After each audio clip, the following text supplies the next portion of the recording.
Hi guys, we're back here with Horns N Hooves. Thanks for joining us. It's just me today. Lori is sick. She's down with COVID. We have a special guest, Shane Stout. In our previous episode, I talked about how I went to this really awesome school for AIing, and I learned so much in general with cattle management. So I brought one of their great instructors out here. Tell us all about it. So, Shane, what do you got for us? Talk about how it got started. Well, the school started in 1904, and it was the Frank Graham, his grandfather, started the school. It was an equine school when it started out, and they traveled all over the United States by train. And that went on for years and years. And Frank started when he was just a teenager. Frank Graham, that has the school now, started teaching at the school when he was just high school, and he's just stayed with it the whole time. They moved it to Garnett, Kansas as their headquarters, and they stayed there. And Frank is continuing the school now in the location that we have right now. He's kept the school going, and we've got 1 week a month. How long has Frank been there now? Forever. He's been here forever. He started actually teaching when he was in high school, when he was a teenager. And Frank is in his 80s now. So he has been there every day. He's not missed a day. That is awesome. No, he was always in there early, ready to go. Kid the students a little bit. Frank's forgot more about cattle than most people will ever learn. He's been in every aspect of the cattle industry that there is. He really is. He's just a wealth of knowledge. Oh, yeah. I loved getting to chat with him, especially when we went to the barn. When I wasn't in the barn, I was over chatting with him. And, oh, man, he's got some stories. He does. It's interesting just to sit and listen to him tell the different stories about students and the things that have happened at the school and where everybody's from. I mean, we get students from all over the world. We really do. Last class, we had 3 students from Hawaii. Yep. That was my class. Yeah. The last one, we had Hawaii. We had, New Mexico.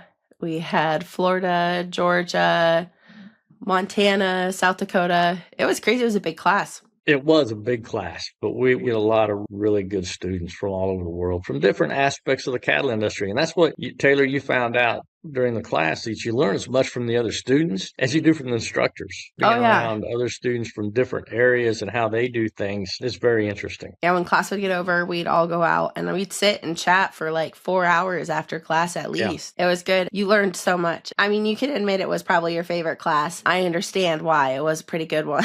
But I learned a lot from everybody, and it was cool because it was all different kind of cattle, right, too? Everybody had something different almost, yeah.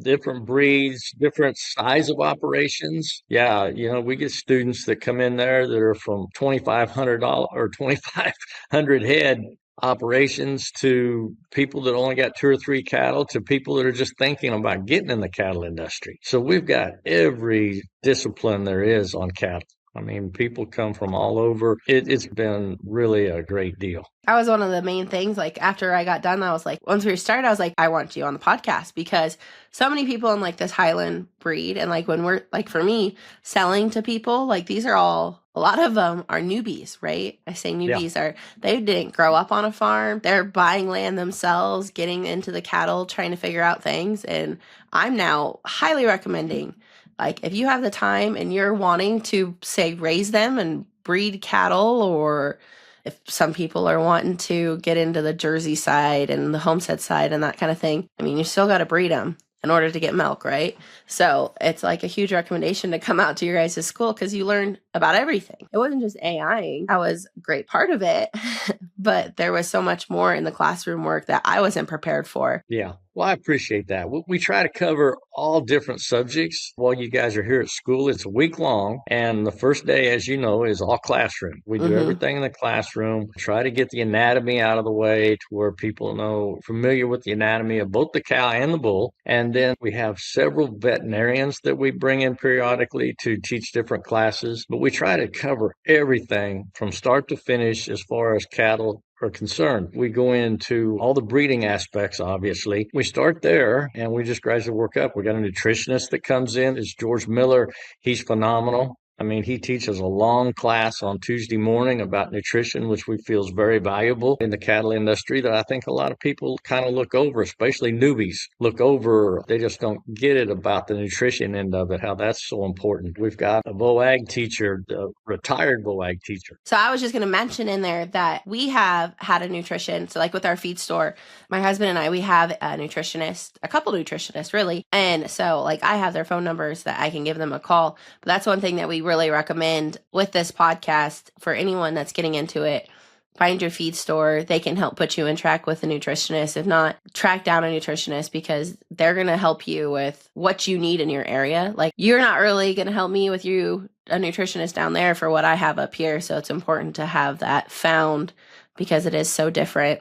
And something else we try to emphasize in the school is networking and building a relationship with everybody that's in the cattle industry. There's so many people that you need in the cattle industry, from financial advisors to a reputable banker that can help you out, right on down through your nutritionist into your veterinarian, just your seed stock producers. I mean, there's so many people that you need in the cattle industry to be able to go to for advice and different questions you might have. You need people in the industry and you need to build relationships with them. That's for sure. Right. I mean, that's what you gave us. I left with everybody's phone number. You gave us a sheet for everyone's number in the class. But then, I mean, I got your number. I got Billy's number. I got Frank's number. I mean, everyone that was in the barn, which was really appreciative. Like going and talking with you guys just outside of like doing stuff in the class and being like, you have questions, give me a call. Right? It's not just I'm paying for the class just to come in and get out, right? You guys are there to help. I'll use you. I got lots of questions all the time that I'm like, what is this weird thing? I get phone calls during calving season, especially. I get a lot of phone calls. Students will call. And matter of fact, this last week, I had 3 phone calls and we kind of walked through calving difficulties and we walked through all of them. Sometimes it just helps students just to have someone there to tell them that, yeah, you're doing the right thing. Just do it. Right. Oh my gosh, that's exactly what it is. They know what to do. They just need some reassurance just to do it. Your gut feeling is just do it. And if you're there and you can just give them some reassurance, I found that 9 times out of 10, they're fine. Then they can do it. They just need someone to kind of walk them through. Everything usually, most of the time, works out pretty well. Well, that's good. That's awesome that you can do that. That's in itself worth so much. Especially in those like hairy situations where you're like, I need help now. Right. And a lot of times you can't get a hold of a vet at 10 o'clock at night. You get their answering service or whatever. Mm-hmm. And Frank and Billy and Jake and Joe and me and George, we're always available. Anybody can call us anytime, day or night. And if one of us don't answer, call the next number. You will get one of us. Sooner or later, you will. You'll get us pretty quick. We try our best to answer anytime anybody calls. I know. I really appreciate that. And I'm going to use it. Thankfully, I haven't had to yet, but we haven't started calving. And I know that's where I'll be like, you want to help me? I hope not. Yeah. I am not jinxing myself with that. I hope I am going to learn to manifest that. I am having a really good calving season. I don't have to pull anything. These heifers are going to do it all themselves. They're going to be great mamas. So manifest it. Yeah, they will. Go in with the right attitude. Definitely. Go in with the right attitude. That always helps. Yeah. I did order the therapies. Yeah. I got that ordered and I was telling, I'm excited about it. I'm excited to use it. I had a calf leave yesterday and I just got it in yesterday. And I called him up and I was like, hey, I'm going to try this and see if this helps. And we'll see what it's like. She hasn't quite got there yet, but I hope it does. It sounds great. The cattle industry is moving forward all the time. I mean, we've come so far with genetics, with AI and embryos, and they're always coming up with new and different things. This therapies is a new deal, relatively new. It's been out a while, but it's still relatively new. And I think people are starting to learn to use it correctly.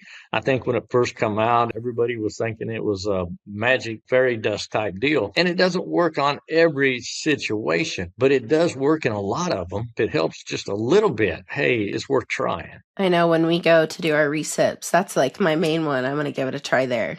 and see when we're implanting embryos. It's going to be one of those things where it's hard going to be able to say, oh yeah, that was for sure it that helped, but I'm going to believe that it's going to and give that shot. Kind of heavy on the cabin side of it with my cabin delivery lecture and things like that. You're always trying to draft calves off on first calf heifers that have had to pull a calf out of her, and she's a little upset about the situation, and the last thing she wants to do is be a mommy. This therapies is really working in this situation too.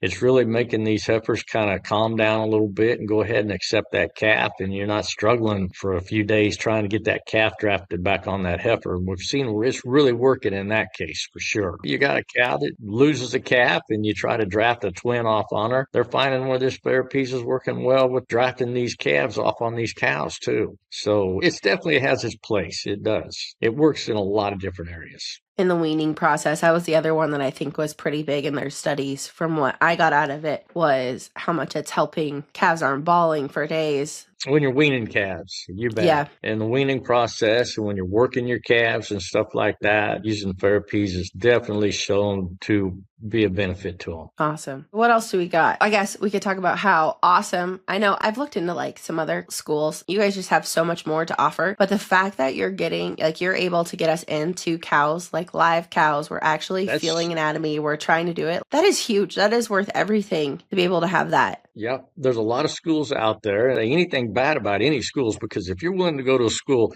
you're putting forth the effort to expand your knowledge in the cattle industry. So there's a lot of great schools out there. I'm not going to take away from anything, but I do feel like our school gives the students maybe a little bit more of an opportunity to be into a lot of cows. And granted, the first day is all classroom. We're in the class all day long. It's a long day for most of the students. But once we get into the class and get that first day over with, every single day, Tuesday through Friday, we're out there at that farm. And I really feel like, and I'm going to ask you, I feel like the students got in as many cows as you want to get into. It's not an idea of one cow comes in there and everybody takes their turn on this one cow. We've got 10 to 15 cows standing in that barn, and we've divided the students up to where when you go in that barn, you have the opportunity to get into every single one of those cows and feel different cows. I mean, all the cows are a little different. Oh, yeah. There's a question on our test. Is that cervix always in the same place? And you're going to find out that no, when you reach in that cow to preg checker, that cervix can be anywhere inside there. Oh, my gosh. The students do to get into a lot of cows. Monday, I'll get up there and I'll ask them, I say, I know you guys paid a lot of money to be here. When you're out there at that farm, take advantage of that situation because you're going to be able to get into a lot of cows. Tuesday, the first day, it sucks out there. It does because they're all open cows and nobody's ever been in a cow to that extent. And so you're picking up open tracks and it can be challenging. And when we get back to town on Tuesday afternoon, everybody's like, oh man, I don't know if this is going to work or not. I don't know if we're going to get it. But you know what? By Friday, everybody always gets it. I stand up there and tell them on Monday, by Thursday, you guys are going to come walking in this classroom and go, wow, I've got it. And it's really enlightening for me. And it's a pleasure for me to sit up there on Tuesday afternoon and watch everybody come back. Nobody will shut up. They just keep talking and talking. And everybody's excited when they come back in there on Thursday and they've got it. Yeah. We talked about it, how you were like, yes, the women in here, right? It's going to be harder for you to imagine what you're feeling. We're not supposed to bring that up. So we're talking about this turkey neck. That's what we called it, right? Feels like a big turkey neck. In my mind. So you told me a turkey neck. That is what I was expecting, like this round turkey neck. Yep. One cow had that round turkey neck. And that was probably the last cow I got into that first day. And I was right when I got in her and I was like, oh yeah, that definitely feels like that. But I didn't feel that on any of the other ones. Yeah, you got it. I feel like, to me, if I was going to use an animal, I would use a jellyfish. It felt like a jellyfish if I was feeling what was between my hands. Yep. And I don't know, that would be my explanation of it, but I found it really funny because those guys, we had the open cow the next day, right? So Wednesday. Yeah. And those guys were like, I was asking almost every single one of them. I was like, did you really? Like, did you? And they're like, yep, I did. Yeah. But you know what? We had all those bred cows and then that one open cow and every single person was like, oh, I'm going to try that again. Yeah, well, and that's like I tell you on Monday, and I get myself in trouble with this, but girls do. They want it black and white. And when I started teaching there, if we had a girl in class, it was very rare. We did not have many girls in the classes when I started a long time ago. But now anymore, it's getting to where a lot of classes are almost half girls and half boys. I mean, we really are getting a lot of girls taking the class. It's the truth. I mean, girls want things black and white when they start out in the class. And I kind of tease them about not having a lot of imagination. And the guys, they're going to reach in there and go, oh, yeah, I got it. It's that's what I feel. It's everything I feel. And girls are going to be like, no, Shane, there's just a lot of mush in there. But they do get it. Let's be real. Let's say the girls are being honest about it, though. The girls are being Okay, let's honest. do that. Yeah, there you go. By Thursday, everybody gets it. They do. It works out real well. And I do throw the girls a bone later in the week because I talk about during my cabin lecture that, hey, you go out to check your cows. If their cow, your wife or your daughter comes in and says, hey, you need to go back out there and check cow 901 or whatever, you dang sure better do it because the girls get it. They just know. So I think that's true, though. There is a little bit to that. I look at the randomest things on him and I catch like the weirdest stuff. Guy that's always helping us out, Aaron, I call him and I'm like, have you ever seen this before? And I really think sometimes he just wants to answer me and be like, no, Taylor, I don't look at him like that all the time. Or he'll say like, yeah, that's probably out there. I don't see that. Girls are great. They do a great job. Well, thank you. We touch on all kinds of touch on disease. We touch on nutrition, obviously, touch on cabin lecture a lot. The calving one is great because you're up there doing like the hands-on and like showing how to put those chains on. And I know it can seem silly at some, like when you look at it, but honestly, I got a lot out of it. Yeah. Good. It made it go good. We got to have fun with it. But yeah, it's an important class and it's an important lecture. I do horse around a little bit and have some fun with it, but it is very, very important. Do all this other stuff. And if you decide not to be around during cabin season, you're kind of missing the boat there. But I think we cover everything pretty well in the cabin lecture. I feel like a lot of people get a lot out of that lecture. I get a lot of phone calls from students, during cabin season. And 9 times out of 10, we can walk right through everything, any trouble they're having. I had a student call me that had an upside down calf the other day.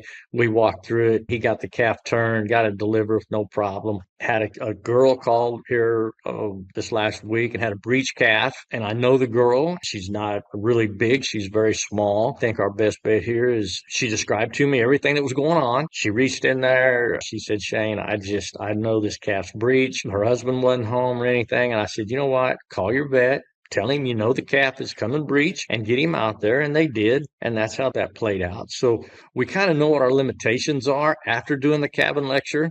Right. A lot of students will know what they can do and what they can't do. And if they need to have a vet and if they don't. So that's very important, that part of it. But got an instructor there, Joe Atwood, does a great job with all of his stuff too. He touches on so many different subjects while he's there. Jake and Billy are out there at the farm, and then they're so good in the farm helping everybody what they need to be doing out there. And then we have Rochelle that comes in there on Friday who really helps with a lot of the AI. And we got Jesse Poe, and when he's not busy bareback riding, he comes in there and helps the students out a lot. He was a hoot. He's there doing stuff. There's a lot of people. Frank's put together this school.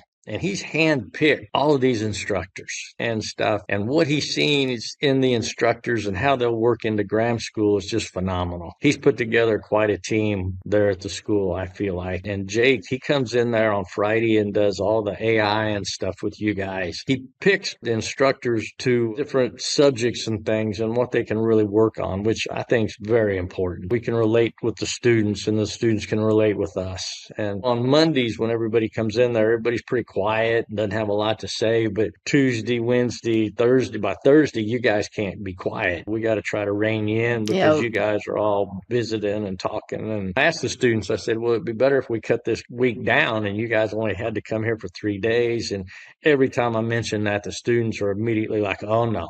5 days, keep the school up and this, that, and the other. And by Friday, the students are really not real anxious to go home. They wish we had a few more days even. Oh, yeah.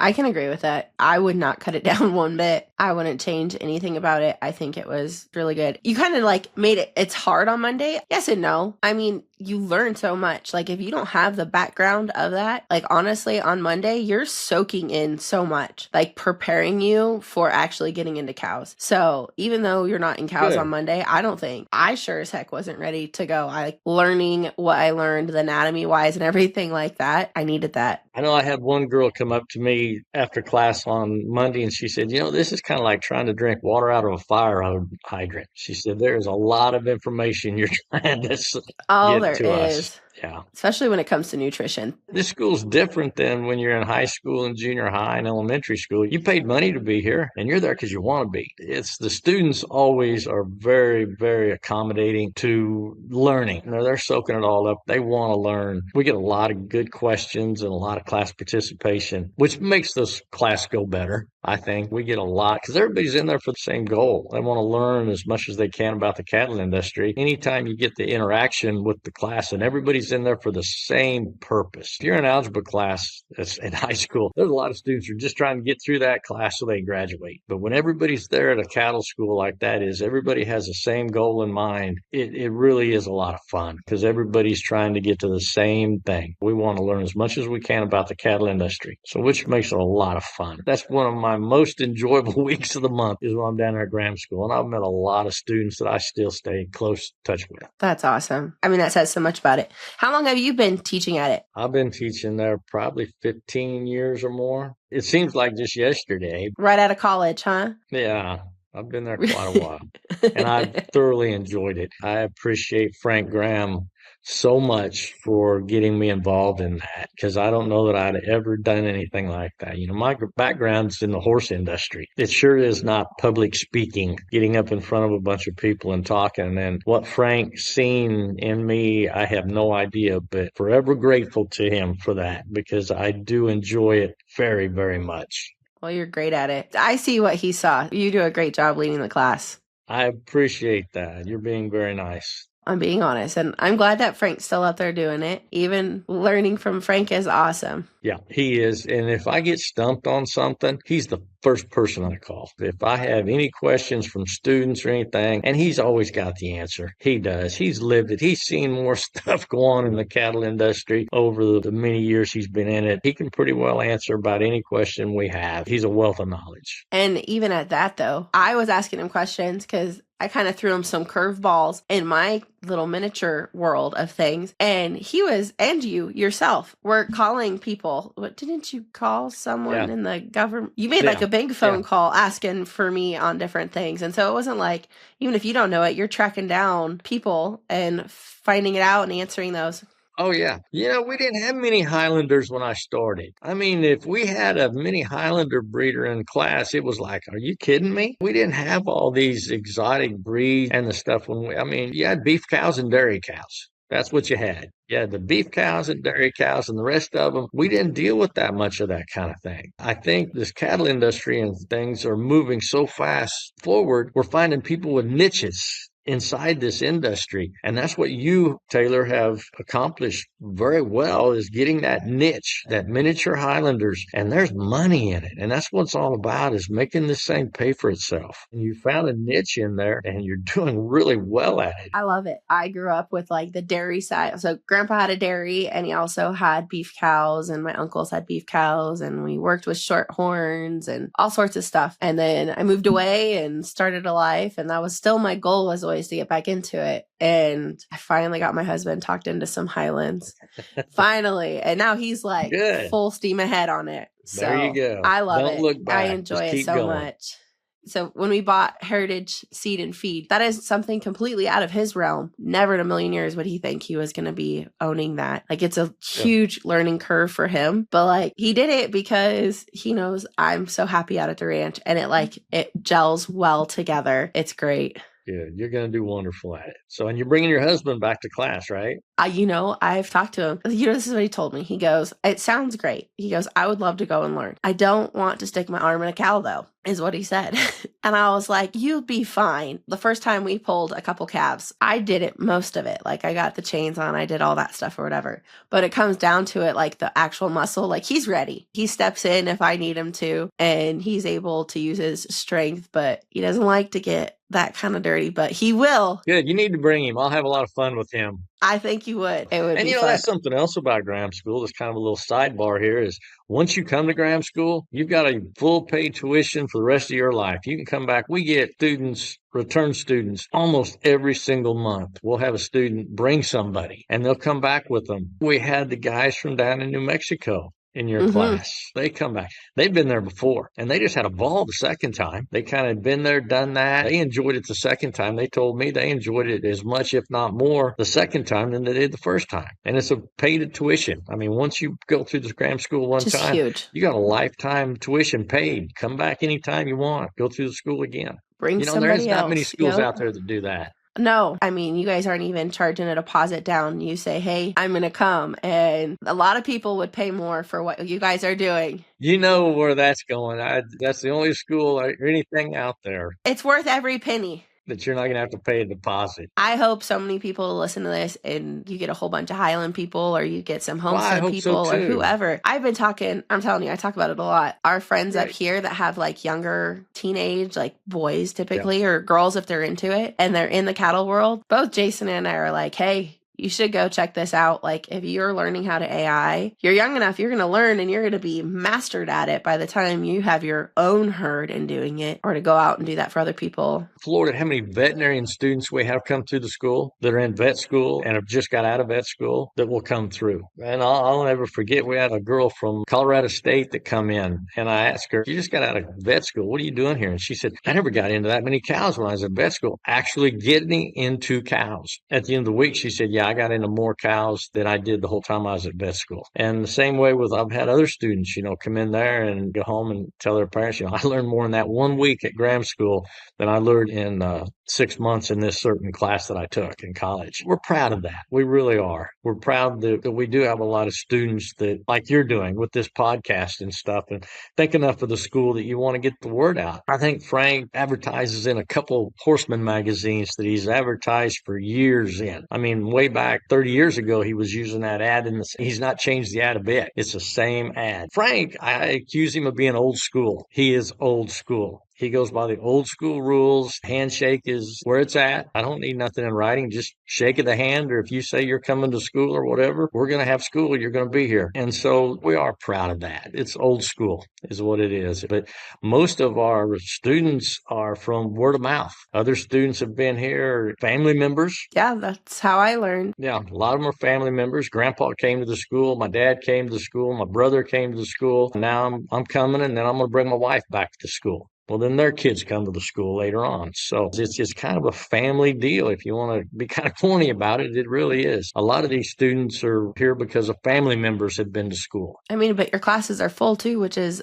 awesome. Yeah, they are full. I mean, to get those full, and it's just word of mouth, that says a lot about what you guys are doing. That's huge. I appreciate that very much, Taylor. I hope this brings more people to you, even at that. I hope you get some crazy breeders, even, I don't know, that are into who knows what, and they can stump you even more.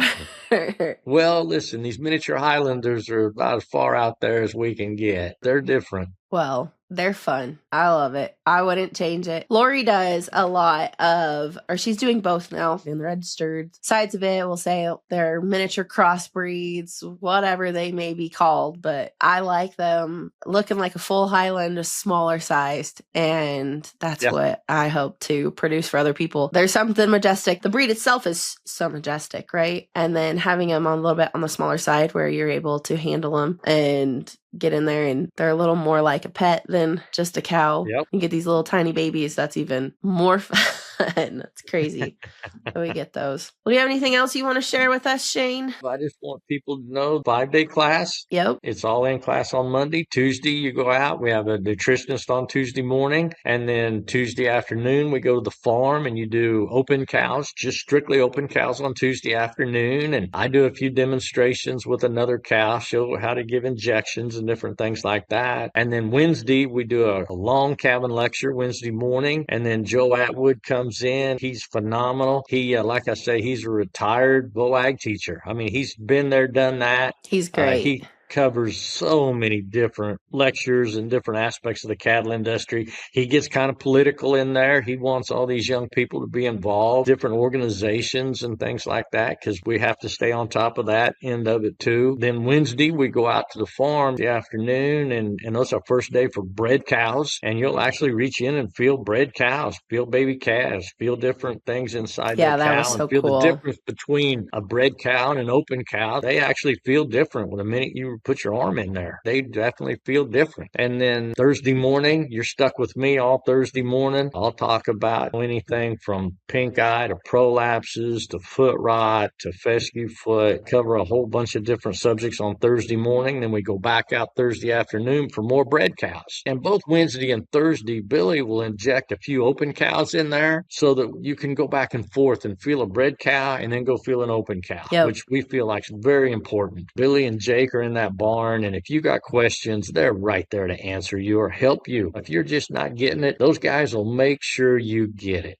They really will. And then Friday morning, Jake comes in there and he gives you from the start to the finish of your AI program. He'll teach you about synchronization, how to handle semen, how to thaw it, how to load the guns and all that. And then Friday afternoons, you go out there and you're going to actually AI 5 cows. Now, you're not going to have loaded guns, but you're going to have to put those guns right where the cow, to inseminate the cow. You have to do all that, and they're not going to take your word for it. They're going to check you and make sure you have that AI gun put right where it's supposed to be before you deposit that semen in there, which I think is very important. We try to cover everything. We're getting into a lot more on ultrasounding. So we'll try to introduce you a little bit to the ultrasound machine. And that's kind of Frank and Billy's territory. They're big with the ultrasound machines and stuff, and they'll show you how to use an ultrasound machine. It's pretty new to the industry. They're still pretty expensive, so not everybody can get into an ultrasound machine. And they're not trying to ultrasound machine. You don't have enough cows. Frank will be the first one to tell you, you don't need an ultrasound machine. You can sleeve everything. If you got 500 to 1,000 to 2,500 head, then yeah, an ultrasound machine might be something you should be looking into. But they'll show you how to use it. We'll demonstrate it out there at the farm, but we don't spend a lot of time on it because it's not for everybody. Everybody still needs to be able to sleeve these cows, preg checking them and things like that. And then throughout the week, we'll have a vet come in and visit with you about different subjects. So we try to cover everything in the cattle industry as best we can. We really do. And I'll ask the student, hey, if there's a subject that we have not covered, please tell us. If there's something you want to talk about, Frank is always the best to come in there, and he'll go over yonis or different diseases not everybody's accustomed to. And like I say again, and I've said it several times today, is Frank's a wealth of knowledge. I mean, he's got so many stories that he can tie it. If there's a subject that we don't touch on, Frank can touch on it. You got to do is ask him, and he'll dang sure go over it with you. We enjoy it. We really do. We get as much out of the class as the students do, I promise you. That's awesome. I'm glad you enjoyed it as much as we do, because I know I did. I learned a lot and highly recommend it to anyone, whether you've been in cattle industry for a long time, right? But it's nice to be able to preg check your own cows. I know there's a lot of ranchers out here that my husband has talked to that they don't even have vet come out and preg check or anything. That's crazy. But people are so used to it. Right. It's definitely an economical. You need to do it for the economics of it. You really do. I mean, taking open cows through the winter and stuff has been shown not to be financially feasible. It's just not. Right. And so you need to know selling your calves and different things like that. We talk about weaning calves, when to sell them. We get into all that. There's always a new mousetrap out. There's always a better mousetrap out there. And so by getting that many students in one room from different aspects of the industry, visiting and talking in today's market, especially right now in today's market for the cow-calf producer, all kinds of different advantages you can take to make yourself more profitable. Getting together with other students and seeing what they're doing. You look at them and you talk to them and you go, you know, that might work on my situation, or that might work in what we're doing, or maybe we need to change up a little bit of something. And I tell the students on Monday, I get up there and I tell them, we're not trying to change your program. We do not want to change your program. If it's working for you, don't change it. We're hoping you can take just a little bit of information that we give you and up your bottom line. If we can save you $20, $30 a head on your calves when you sell them, if we can make you a little bit of money on your calves when you go to sell them, hey, we've done our job. You've picked up something from us and you've been able to use it to up your bottom line, make more money at this business. Exactly. I mean, you can't do it if you don't make anything, right? You got to be able to make some money out of it. That's what I kind of tell the students. These cattlemen, and whether you're working on a ranch or you have your own family's ranch, whether you like it or not, this cattle thing that we're all out there doing is not a job. It's really not a job. It's a lifestyle. 100%. I had an accountant one time tell me that, Shane, he said, if you figured up what you make by the hour, you might make more money if you went to Walmart and worked as a greeter. If you cattlemen all figured up the amount of hours you put in, sometimes we look in the mirror and we go, I don't know if we're the smartest people in the world or not, because we sure put in a lot of hours. So it's a lifestyle. I saw a thing that just said, though, they're the happiest, though, right? Oh, definitely. I saw a poll that was like the happiest business person out there are the farmers and ranchers, because you got to love it. Because if you don't love it, you ain't going to be getting up every 2-3 hours in the blistering cold to go check cows. Like, that's it's just not going to happen. Well, awesome. It's a lifestyle. It is a great lifestyle. I love it. Yep. I wouldn't change it. I told my husband, I was like, it's just so great for the kids to get out there and like grow up. Like, I enjoyed it growing up on the farm. Like, there's so much freedom in it. Yep. They learn so much doing it that way. But in all reality, yes, it's huge for my kids, but I love it myself. Well, like, I could tell when you were in class, it. You just lit up. You were always smiling. You were always happy in class. You could tell that you just loved what you're doing, and your kids are going to love it. It's just a great way to raise a family. You could just tell with your attitude that you were really happy with what you were doing. And that's what it's all about. Life's too short. Just enjoy it. Well, I appreciate so much having you on, Shane. Even if it was, I mean, you had people fly in, obviously. I drove, I think, like 11 hours, but I would drive it again. We get them from all over the country. We do. And I'd be happy to come back on if you just subjects you want to cover, a little old 15, 20, 30-minute little blog on some subjects or something. Please give me a call. Thank you so much. Shane, one of my favorite instructors, I will say that, at the Graham School, where I learned how to AI and just a whole bunch of cattle management. I learned an abundance, and I'm hoping through our podcast today that you guys are going to also learn a bunch and check out the Graham School, because it's going to be worth it. Thank you all for joining in with us. Stay tuned for next week's episode on Horns and Hooves.